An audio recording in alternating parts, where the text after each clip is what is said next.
House Minority Leader Kevin McCarthy is saying President Putin probably would have backed off from invading Ukraine if President Biden had shipped weapons to Ukraine sooner. Does the president feel he should have acted sooner? Well, first, I mean, just for fact's sake, we sent a record amount of security assistance to Ukraine during President Biden's first year in office, more than any other president in history.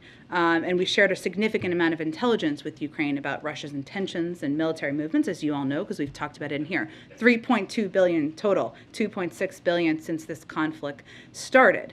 That's in direct contrast with our predecessor, who withheld hundreds of millions of dollars in military aid from Ukraine, including javelins, which Mr. McCarthy, who was critical of us in this moment, defended at the time as, quote, the rightful thing to do, because he claimed people believed there was corruption in the Zelensky administration. So I don't know if that's a question for us as much as a question for him. What has changed in that period of time? What our focus continues to be on is providing Ukraine, the Ukrainian government, Ukrainian leaders, a historic amount of security assistance that's been adapted based on their needs and their successes on the ground. And obviously, that can be attributed largely to the courage and the bravery of the Ukrainian leaders. But the second reason is because of the military assistance we provided.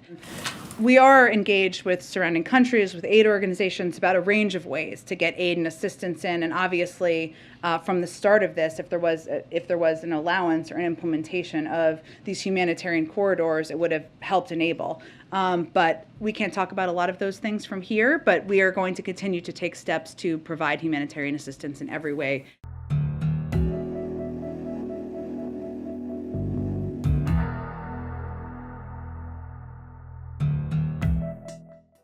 The problem is the delay.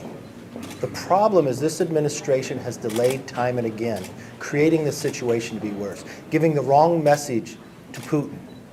When President Biden said in his press conference, well, if they take a little part of Ukraine, as though that was okay. The slowness of moving weaponry to Ukraine to have a deterrent where Russia would not invade. All of that's been a mistake. I've had conversations with the president long before this moment came. My advice to him was provide them the armament earlier to deter Putin from ever making this decision. And the entire time, President Biden always said it would be the sanctions afterwards. And then when the sanctions came, he said it'd take months to work. Well, the Ukrainian people cannot wait months. The world cannot wait months and we sit by and watch innocent people being murdered. That war crimes are being committed. But America and the world cannot sit by and ignore. We need to put a stop to this. And I think greater pressure, greater armament, and why the MiGs were not provided weeks ago, as many of us requested,